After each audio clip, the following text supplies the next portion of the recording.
Breve historia de Lewis Bailey, que vivió entre los años 1575 y 1631.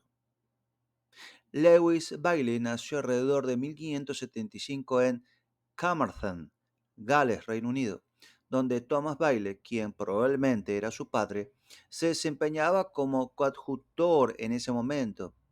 Lewis y su primera esposa, que probablemente fue Judith Appleton, tuvieron su primer hijo en 1595, seguido de cuatro hijos adicionales.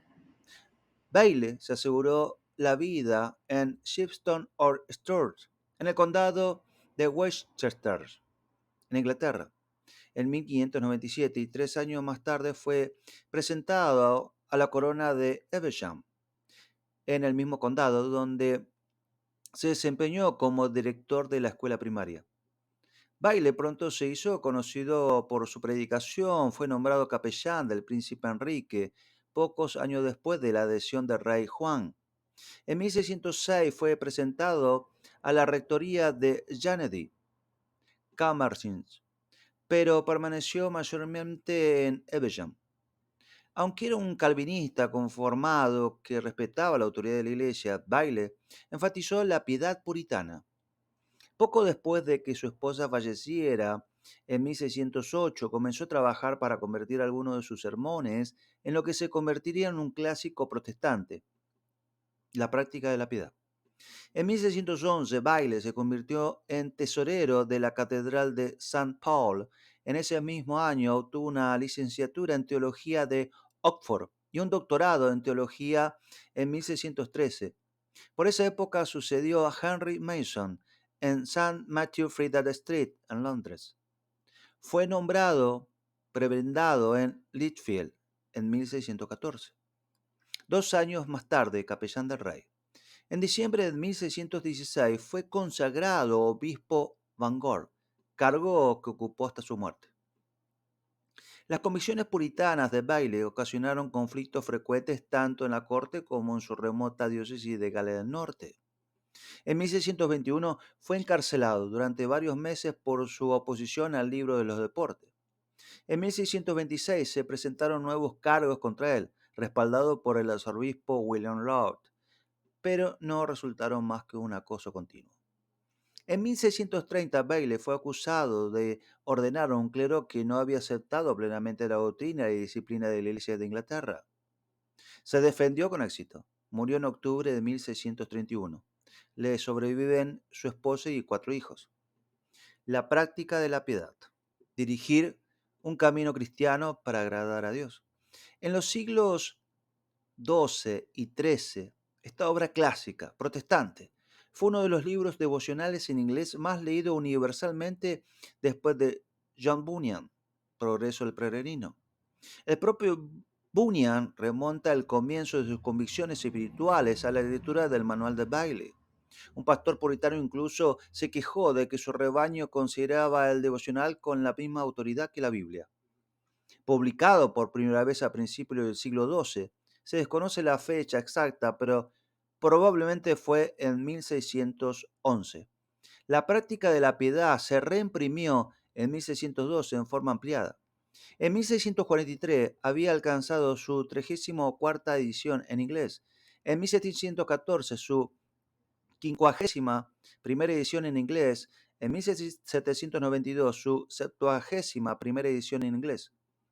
En 1842, Grace Webster produjo una edición con notas biográficas a lo largo de estos siglos. La práctica de la piedad ha sido traducida a la mayoría de los idiomas europeos, incluido holandés en 1620, francés en 1625, galés en 1629, alemán en 1629, polaco en 1647 y románica en 1668. Los puritanos de Nueva Inglaterra incluso lo tradujeron al idioma utilizado por los nativos americanos en Massachusetts en 1665. La práctica de la piedad está lleno de pautas bíblicas, prácticas sobre la búsqueda de una vida santa. El autor comienza su trabajo con una descripción sencilla de Dios en su esencia, en su persona, en sus atributos. Esta doctrina es la base de la piedad. Cada gracia que los pecadores necesitan surge del carácter lleno de la gracia de Dios. Bailey organiza su trabajo en torno a los dos destinos de la humanidad. O estamos viajando por el camino ancho hacia la destrucción, o por la gracia divina estamos en el camino angosto que conduce a la vida eterna. El pecador impenitente tiene la miseria como su compañero constante en la infancia, en la juventud, especialmente en la edad adulta, en los últimos años de la vida. Desde la trágica escena del infierno como un lago sin fondo reservado para aquellos que mueren sin regenerarse, Baile se vuelve hacia las indescriptibles glorias del cielo.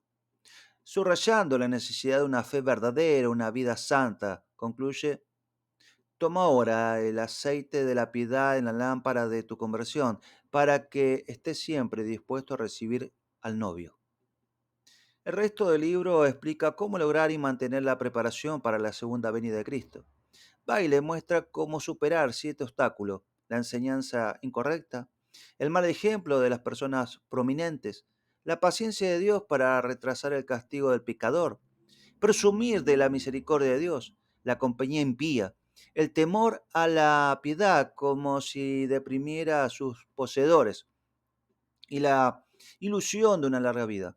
Baile luego enfatiza cómo se debe cultivar la piedad, ofreciendo sabios consejos sobre la disciplina espiritual en la oración, la lectura de la Biblia, la meditación, el canto de salmo, la observación del día santo, la mayordomía, la conmemoración de la cena del Señor, el caminar diariamente con Dios. Él muestra cómo guiar nuestros pensamientos, nuestras palabras, nuestras acciones en tiempos de salud, así como en tiempos de enfermedad y aflicción. Proporciona directivas para protegernos de la desesperación y el miedo de la muerte. En breve, el libro de Baile se ha sido acreditado como una influencia fundamental en el surgimiento del pietismo. No está exento de defectos. Carece de un fuerte énfasis evangélico y en consecuencia dice poco sobre cómo uno se vuelve cristiano. En algunos lugares tiende a fomentar el tipo de meditación introspectiva que conduce a la misma melancolía que buscaba evitar.